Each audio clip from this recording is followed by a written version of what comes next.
guys, it's your girl qochemist, and I know it has been a minute. I am vlogging on the go, but I'm not in a singing mood, so I will forego the normal intro. I just want to come on this morning and say good morning, say thank you guys to everyone who's still supporting my channel and subscribing to my channel. For those of you who follow me on Facebook and Instagram, you're probably well aware that a week ago I had to make a super tough decision, and I had to, what I like to call, let Amaya go. She had been having some medical issues for a little while, and I knew at some point it was going to come to that. I did not realize that it was going to come to that so soon. For those of you who've been on my channel for a while, you know that she's been around as long as I've been around on YouTube, and we'd actually been together for 15 years. I had the amazing blessing of having her in my life for 15 years. I rescued her as a puppy at 2 months old from a local shelter in the city I was living in North Carolina at the time, and I have had her pretty much my entire, what I call, adult independent life, from the time I graduated from college and accepted my first official career job.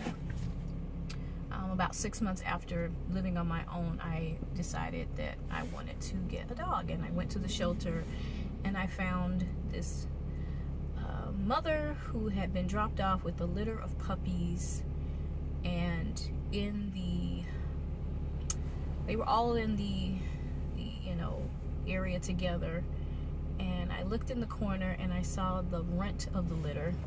It's this super cute mixed colored puppy. Everybody else was solid colored, either tan or like a dark brown. She was the only mixed up little one in the corner. She was the runt, and I don't know, as soon as I saw her, I wasn't sure what she was. I didn't know if she was a shepherd mix or mixed with Rottweiler because of the coloring of her coat, because at that time it was strictly just black and that kind of reddish brownish color that, and she, again, she's in the corner, and I immediately, saw her, and she was looking so innocent and cute and just kind of chilling, and she wasn't running around and yapping like the other dogs. She wasn't, she was just chilling. And I said, I want that one. I was like, let me see that one. And so they went in and they got her out, and I immediately noticed that, I don't know, I think it's because she was the runt of the litter. All the other puppies had like been nibbling at her tail, so she had a little bald patch on her tail, and but she was still like the cutest thing ever, like so sweet, such a sweet face, and like I said, just not overly excited about life, just like, hey, whatever. And people always ask me, well, how did you know that was the right dog to pick? And I had not done a lot of research on what kind of dog I wanted, or I wanted a puppy, and I just felt like when I saw the right dog, I would know that was the right dog. And so I took her in the little playroom that they allowed you to take them in, just so you can kind of, play around with them and see. And I always tell people I knew she was the right one instinctively because she was honest with me. And people always say, what are you talking about? How is a dog honest? And I tell them, I put her on the floor, and she looked up at me, and I looked down at her, and she was like so small, like she was probably maybe 5 pounds at the time. Like I could literally hold her in one hand. And she walked a little bit away from me. She stopped and she pooped one little turd. And then she kept walking, and then she peed just a little bit, and then it's like she almost immediately returned back to the same spot. And then she looked up at me as if to say, the demo is over, and if you choose me, this is what you're gonna deal with. She didn't try to sell me this cute little little puppy that was playful and sweet, although she was all those things. It was like immediately was like, this is real. Like, are you ready for me? And I knew that was a dog for me. And they made me wait like a little grace period just to make sure that I really wanted to adopt her. And I came back, well, first that weekend, I remember going to Walmart and buying up anything and everything that I thought that a dog would have. I was like a new mom buying things for a child, like bed and toys and treats and food and water bowl and this type of water bowl, and maybe she won't like that, so let me get a couple of these. And I was so excited, and I remember, you know, telling everybody I was getting this dog. And I still remember the day that I remember going to pick her up and signing all her paperwork and, you know, assuring them that I would get all of the necessary additional shots and be a responsible pet owner and all of those things. And I remember finally getting out of the place and carrying her to the car, and I sat her. It's a different car, not this one, of course, but I sat her in the passenger seat, and she kind of just looked up at me, and I was like, we're going home. And I remember bringing her home, and I remember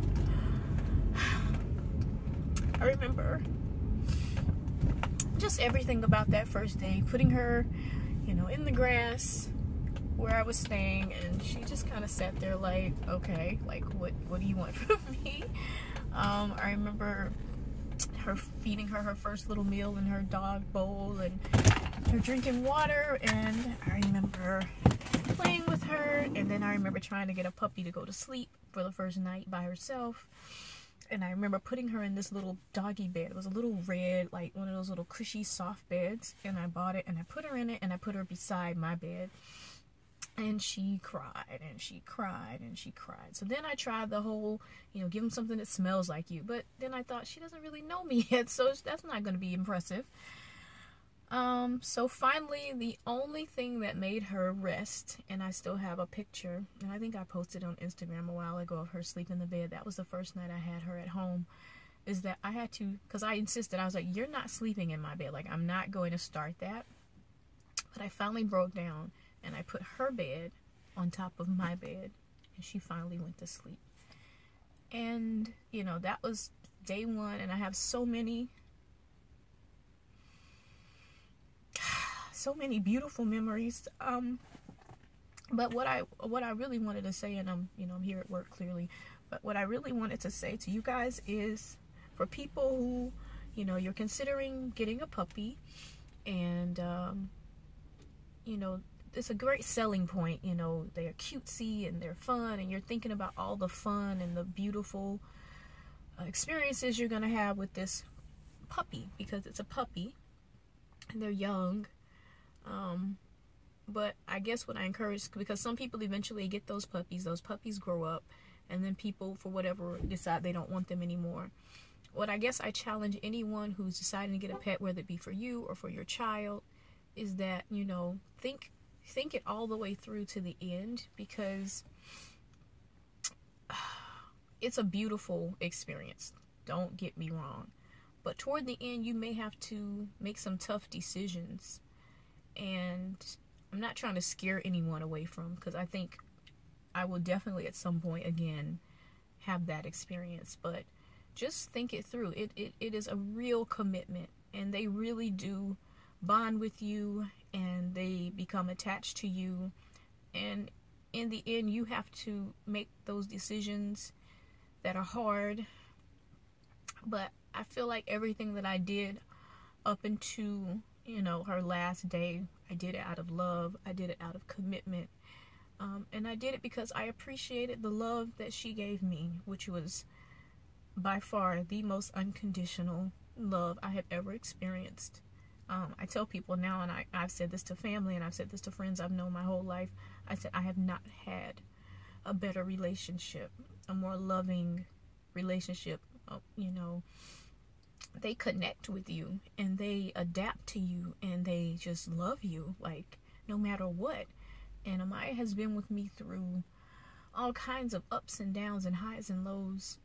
I mean, she traveled all the way from living in North Carolina for almost 6 years to living in New England, living in Rhode Island, adapted to the snow, She loves snow. She loves snow.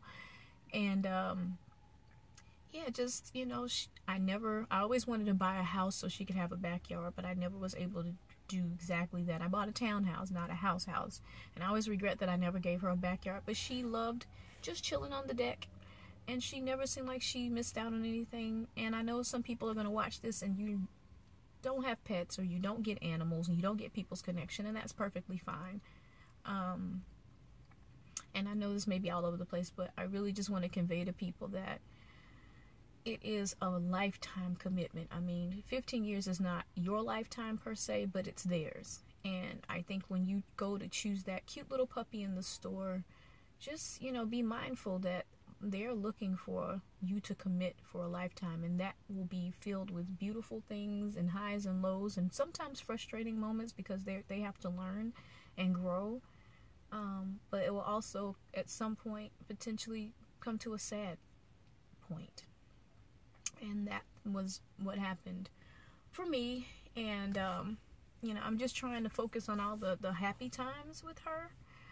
And I do want to thank everybody. You know, I did post, again, a bit on Instagram and on my Facebook page for this channel. And, I mean, the outpouring of, like, love and appreciation and sharing, people sharing their stories of loss. And, I mean, Amaya's not the first pet that I lost.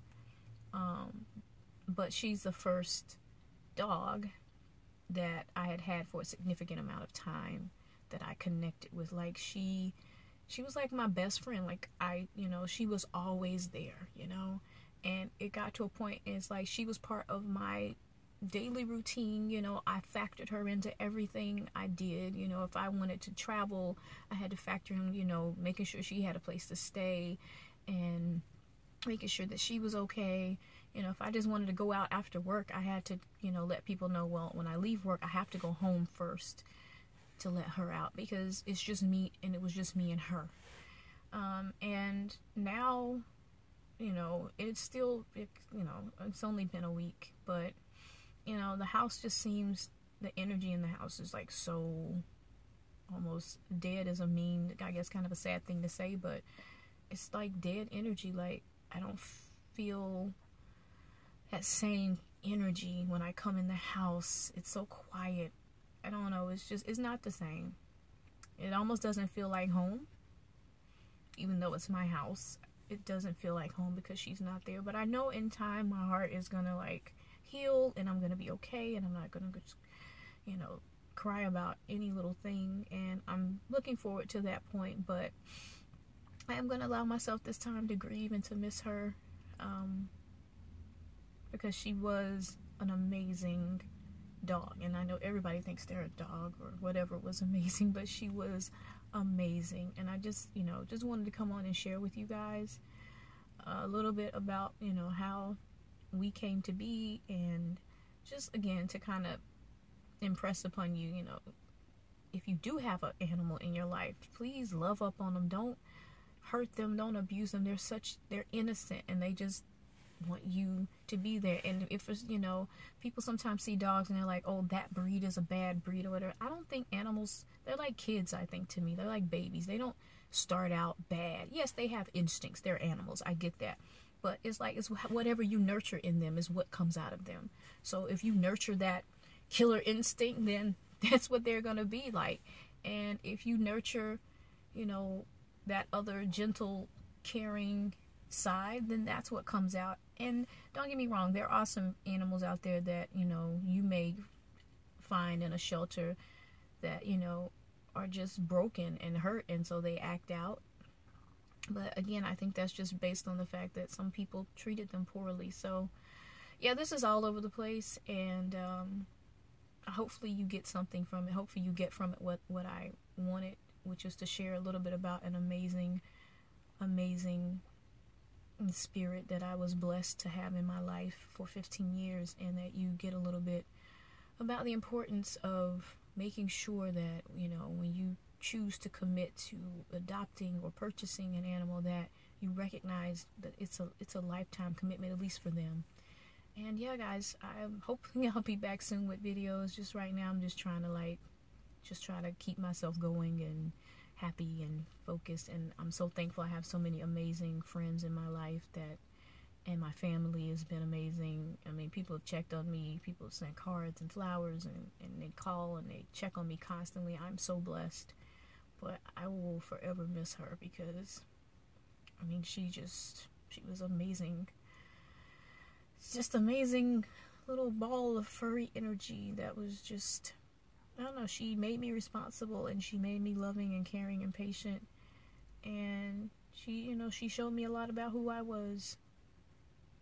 So yeah, guys, let me get in here, clean my face up so I don't look terrible.